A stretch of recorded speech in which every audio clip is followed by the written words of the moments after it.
SJC-11481, Commonwealth v. Matthew W. Overmyer.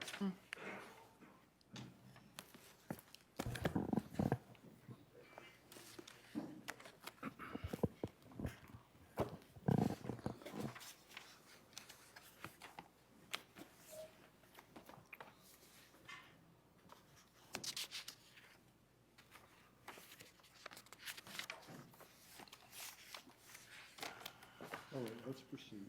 Good morning. Good morning. May it please the Court, John Bossé for the Commonwealth. The Commonwealth would respectfully request 2 minutes for rebuttal. Additionally, the Commonwealth respectfully requests that this Court reverse the allowance by the District Court of the 12 bags of marijuana seized from the backpack in the rear of the defendant's car. I have to say I was incredibly confused by the lab reports that you attached.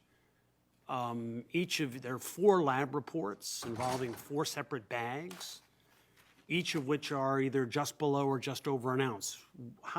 What relationship do those bags bear to the 13 bags that were seized? Well, the Commonwealth initially just included the lab reports, the drug certificates, as part of the record, just to demonstrate. Were they admitted at the suppression hearing? They weren't. So the Commonwealth concedes that they're not relevant to the actual search and seizure. Oh, good. That's great. Now I know. Now I Yeah.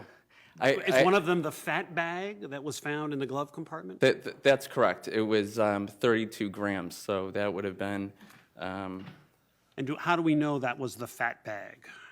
Well, So-called fat bag. right. Because if you look at that drug certificate, it states 1 bag, and that was the 1 bag that was seized from the glove compartment. The others,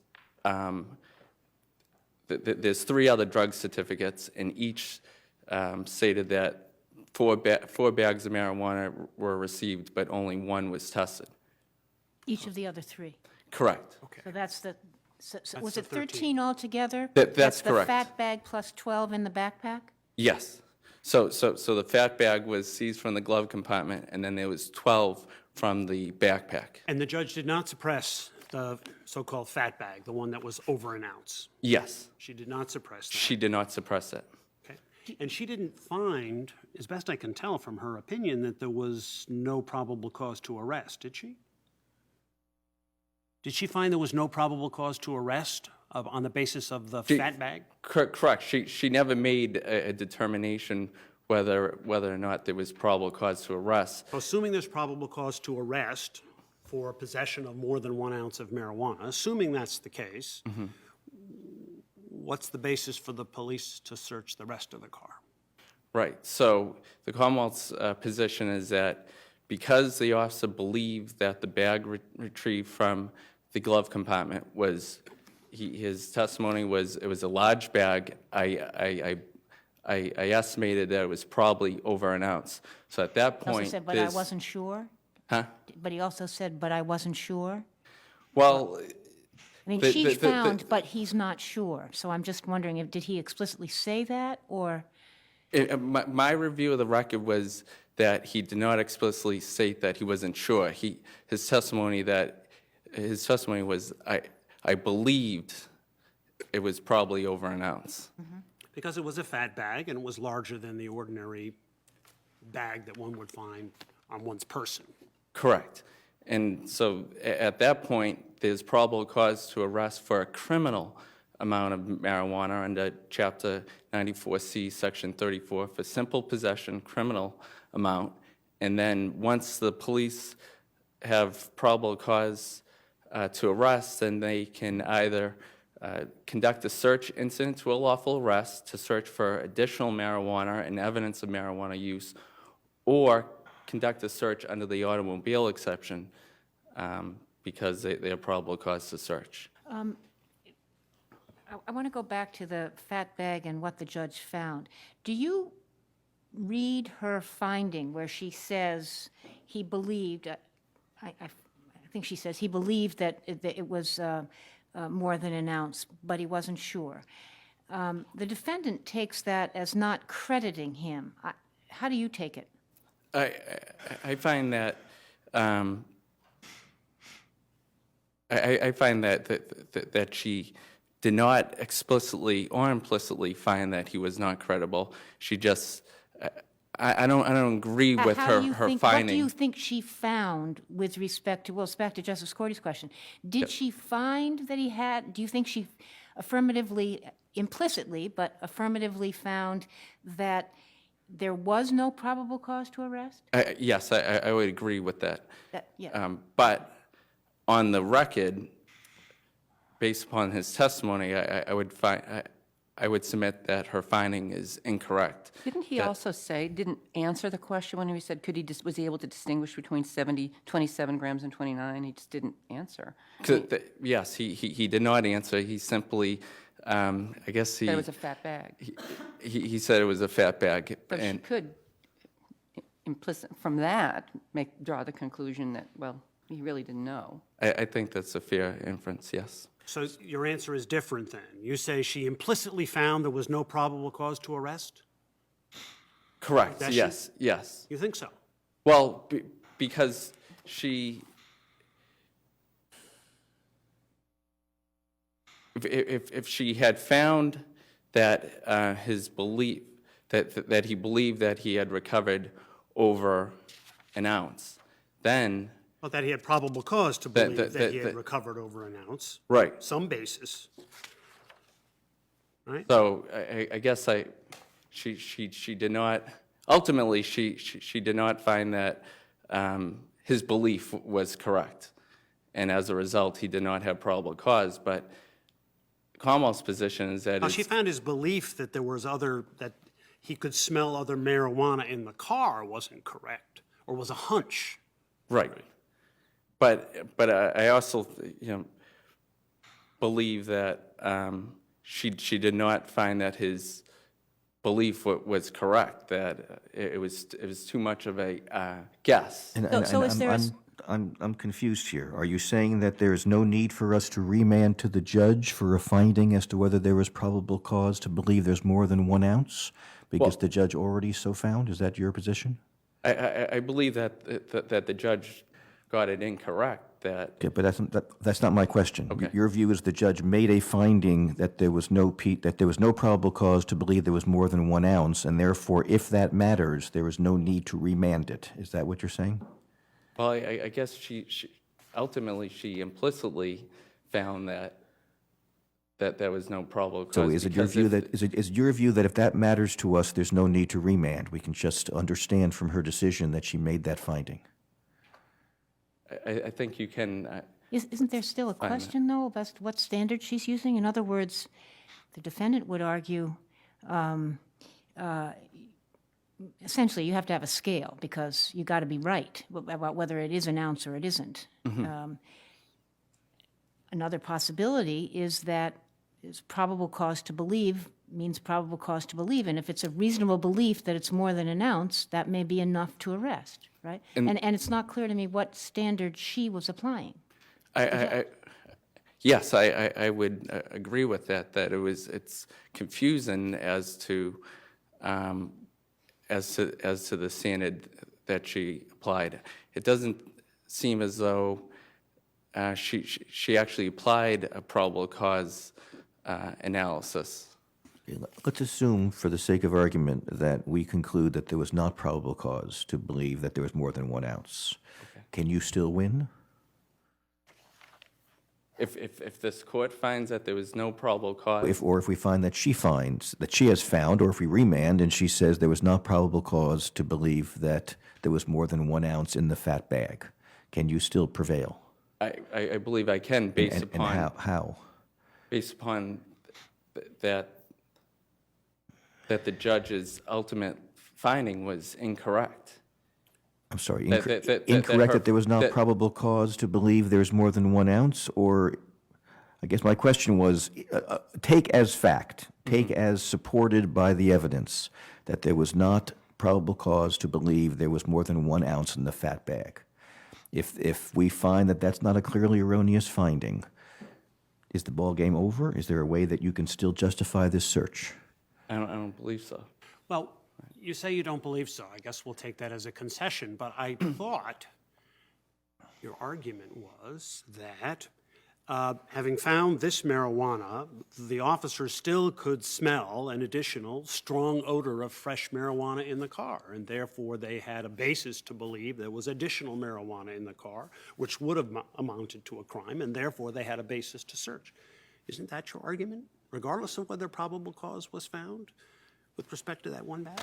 Correct. So our argument is that the bag alone provided probable cause, but there was also the additional factor that you have one police officer who has 5 years' experience. He testified that he had 20 marijuana arrests. You have another officer who has 25 years' experience with a dozen marijuana arrests. And after they seized the bag, again, where one officer believed that it was over an ounce, they continued to believe that there had to be more marijuana in the car based upon the strong odor of raw marijuana. So the Commonwealth's position is that the fact that they continued to smell a strong odor of raw marijuana and believed that there was more marijuana in the car provided probable cause to search. But the judge said that was a mere hunch. So was she clearly erroneous in that finding? I believe that she was, and I don't think she applied respectively, I don't think she applied the probable cause standard correctly. Well, she said mere hunch, so I think we understand that when you say it is a mere hunch, you mean it's less than probable cause, correct? And I would respectfully disagree that it was not a hunch. It's probable cause, and that's one of the arguments that the Commonwealth makes in its belief. How is she supposed to know what a strong odor of fresh marijuana, of raw marijuana, as you put it, is? I mean, Does she accept the so-called experience, someone who testifies as an officer, that they have experience, that they know what it smells like? That's enough? I would say yes, and that's going back to this court's decision in Garden in 2008. Garden says it was burnt, and therefore it was less strong than it would be if it was, but I mean, that's just a sort of observation. Isn't the ounce that's in the glove compartment also going to give off a smell of raw, unsmoked marijuana? And did the police officer testify to being able to distinguish between the smell of an ounce of raw marijuana or 2 ounces of more, or that if there was 5 ounces, did he give any indication of his ability to tell how strong an odor was so that he knew it had to be more than just this 1 ounce?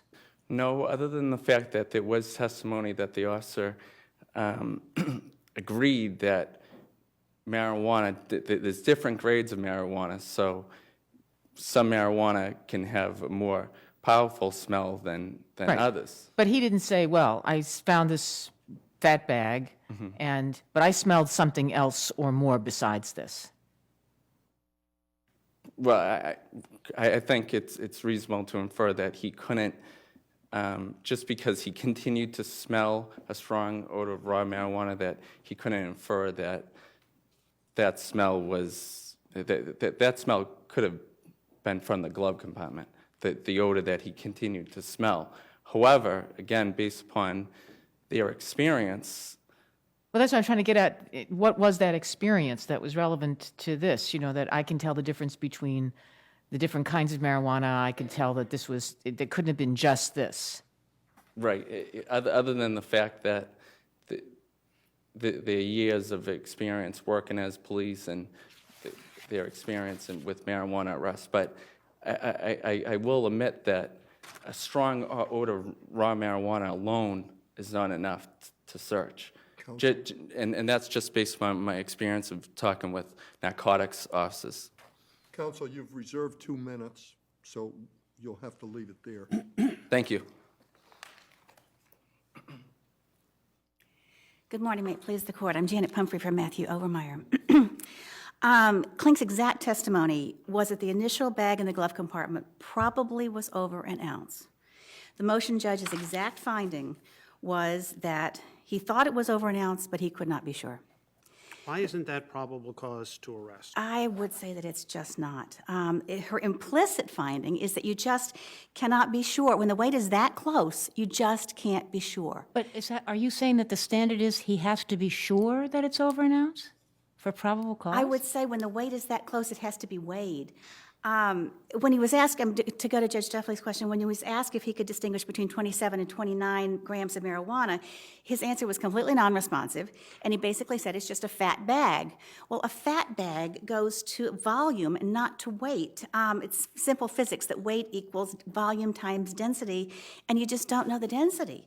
But a big bag is bigger than a small bag. It's bigger than a small And that bag. means it contains more stuff, and it seems to me that a bag that carries, this is 32 grams, turns out, is Yeah, going to be obviously bigger than a dime bag or Well, a nickel bag. but if it were very, very compact, it could weigh more than loose marijuana, and there's no evidence of whether. Officer's experience with the size of the bag and the amount of marijuana in a bag being about an ounce is not relevant?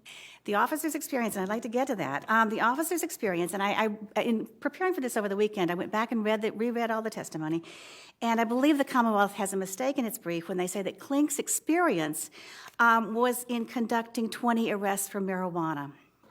What he said was, and here I'll read you the exact testimony. It's at transcript 2, page 7. Have you partook in arrests for marijuana possession or arrests in general? I should say. Klink's answer was arrests in general. Yes, I would say about 20. So he can't even say he's had experience in arrests for marijuana. What about Officer McIntyre, who was also on the scene? McIntyre testified outright he had no experience in drug quantity. These are two patrol officers.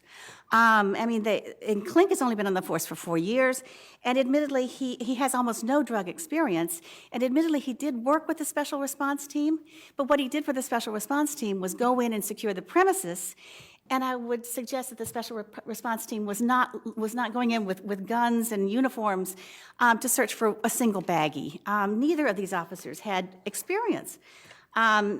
McIntyre testified he had, in 25 years with the force, he had only 12 drug arrests. They just were not drug officers. That being said, after the briefs were filed in this case, the Executive Office of Public Safety promulgated guidelines for enforcement for police officers to follow with respect to the new law. I'd be happy to provide the guidelines to you if you want. I had a number of questions. How do you enforce this when you can't tell the difference between 1 ounce and when the weight is very, very close? That question was answered in the guidelines. Were the guidelines before the judge? They were not. So you're just offering this As guidelines to what police officers should use. And they were not, I don't think they were even promulgated. They weren't promulgated then. These are new. In many instances, the weight will be clear. But if the weight is not clear, the weight's close, and scales are not available, the police take the suspect's information, they release him, they instruct him he'll receive something in the mail. The police confiscate the marijuana, they go to the station and weigh it. If it's more than an ounce, the suspect gets a summons. If it's less than an ounce, he gets a ticket for a civil infraction. And that's what should have happened here. Relying on Klink's speculation that this bag is over an ounce is just not enough. They should have weighed it. In addition, there was no other indicia of the defendant having committed a crime. He did not appear nervous, and the judge made all these findings. Did not appear nervous. There were no scales. There were no furtive gestures. It was 4:30 in the afternoon. It was a public street. It was not a high-crime area. Marijuana found, in a backpack in the back seat? That's right. Okay. So if the fact that there weren't scales on the seat doesn't mean that, that's very interesting, but you wouldn't expect they would have scales on the seat. It would be Or money on the seat, or any other, or paraphernalia on the seat. There was nothing. What about the smell of fresh marijuana? Oh, I'd love to get to the smell of fresh marijuana. I'm hearing a lot about it, so why That's don't right. you go right to it? That's right. In the recent 4 burnt marijuana cases, it's clear that this court requires more than simple possession, more than smell, more than social sharing. But the distinction between burnt and unburnt marijuana is practically meaningless. As argued in the CPCS amicus brief, it would be problematic and nonsensical if a subject of a potential search need only light a match and convert the unburnt marijuana to burnt marijuana. It's the same stuff. I was a little interested, I don't know, some of the cases that were cited, I can't remember which side anymore, refer to when there is a case, in fact, involving unburnt marijuana, it's generally not in double plastic baggies. It's generally, such as in a truck bed or That's in an right. open bucket in one case with a cloth over it. Right. That's when you actually can smell, Smell it when it's a huge Burnt, quantity, unburnt. a huge quantity. and when it's not double bagged in plastic baggies. That's right. And the study basically says it's just completely unreliable unless you're right in it, unless it's right in your face. You just can't smell it, like as they. And it's interesting that the Commonwealth suggests that the study should not also be before you, but I would point out to the court that Louis Brandife's brief in Mueller versus Oregon had 100 pages of scientific study and 2 pages of legal argument, and he was commended on the brief. I gave you the other states. I mean, the other states' cases that I gave you, 500 pounds, 3 bales, 600 pounds. In this case, it was a Volvo station wagon, 12 ounces, not even 1 pound in the back. It was double bagged. The air was removed from the bags. It was purposefully hidden under clothes on the back seat. When the police say very strong odor, at least a car length away, the smell essentially hit me in the face. It's just, I think, unbelievable. The motion judge expressly found that even though both officers testified that there was more marijuana because of the smell, she says they also acknowledged they could not tell if there was more than 1 ounce or not.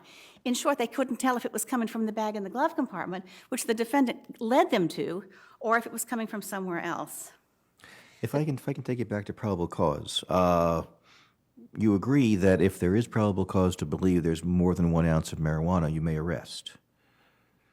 If there is probable cause to believe, but going back to my first argument, if that belief is just based on speculation by an officer with no training, Okay, well, if it's based on speculation, then it may fall short of probable cause, but... and it's very, very close. But isn't that the judgment for the judge to make? It is, and I would say that she implicitly made that finding.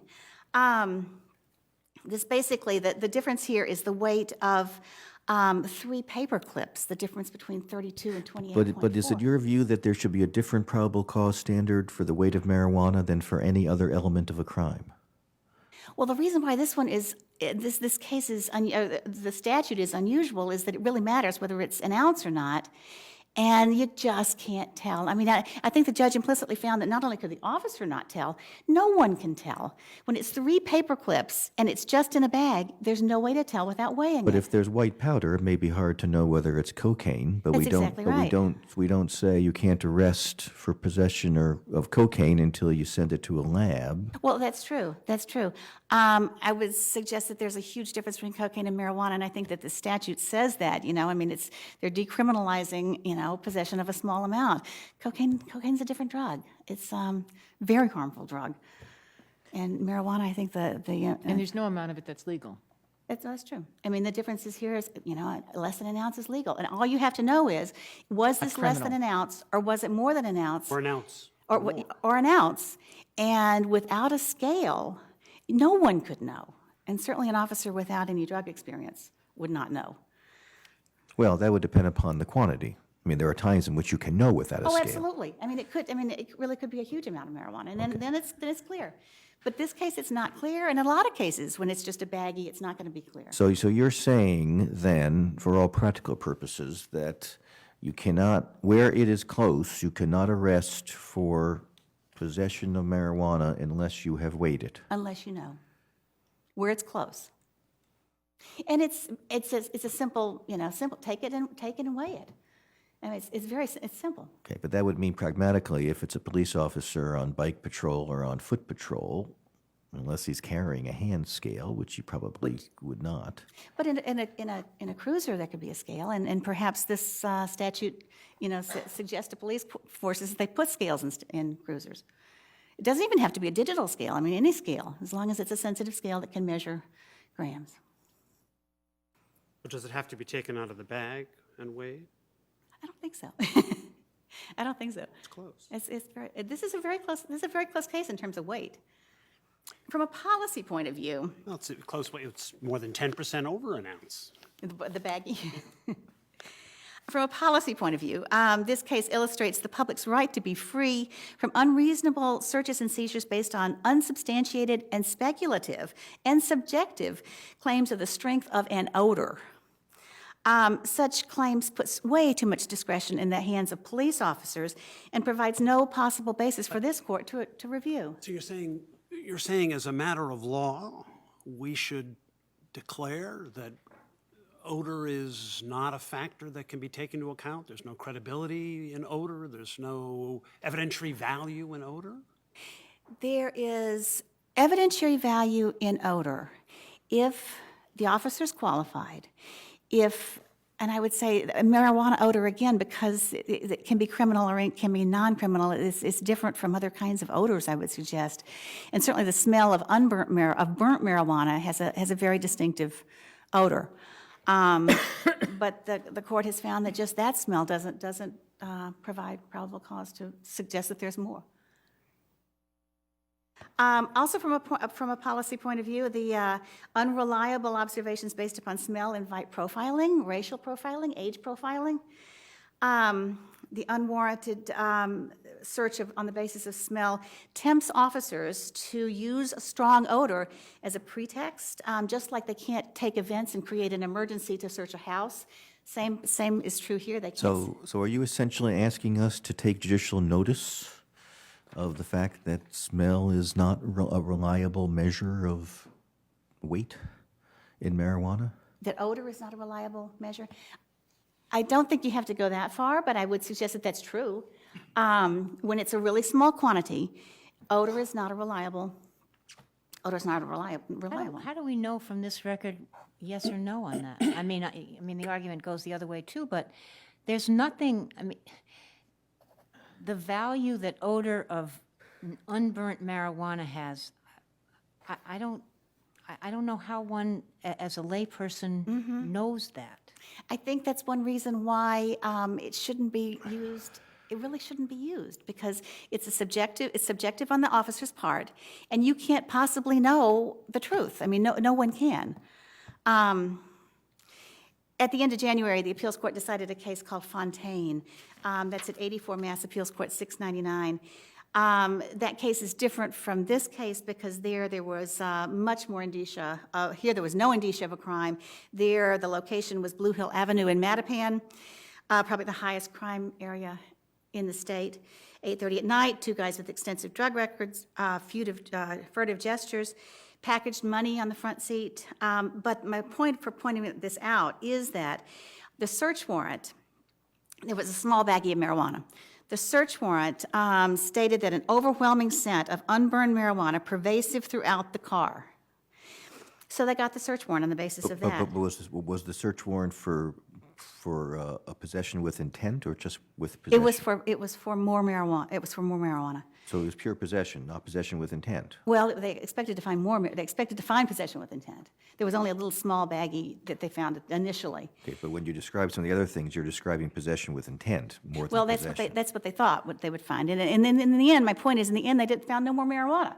There was just the little baggie, and the officers on the search warrant, overwhelming scent of unburnt marijuana, pervasive throughout the car, and there was no more marijuana. So in conclusion, I would say that this case provides this court with the opportunity to basically define a bright line for police officers, burnt versus unburnt, and also provides the opportunity to protect the public to be free from unreasonable searches and seizures based upon subjective odor of the subjective strength of an odor, and ask that you affirm the suppression order. Thank you. Thank you, counsel.